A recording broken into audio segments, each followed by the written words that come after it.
మహబూబాబాద్ జిల్లా డోర్నకల్లో ప్రభుత్వ కార్యాలయం మందుబాబులకు అడ్డాగా మారింది. ప్రభుత్వ అధికారులు మందు సేవిస్తున్నారనే సమాచారంతో ఇరిగేషన్ కార్యాలయానికి బ్లూ కోట్ సిబ్బందిని పంపించారు. పోలీస్ సిబ్బంది కార్యాలయంలో మందు సీసాలున్నట్లు గుర్తించారు. హుటాహుటిన రంగంలోకి దిగిన సీఐ కార్యాలయంలో ఉన్న వారికి బ్రీత్ అనలైజర్ పరీక్ష నిర్వహించారు.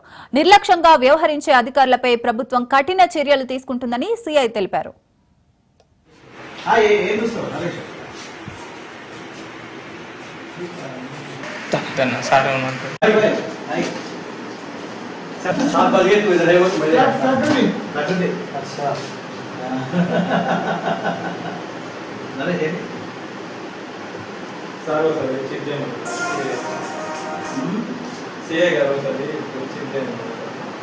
కదా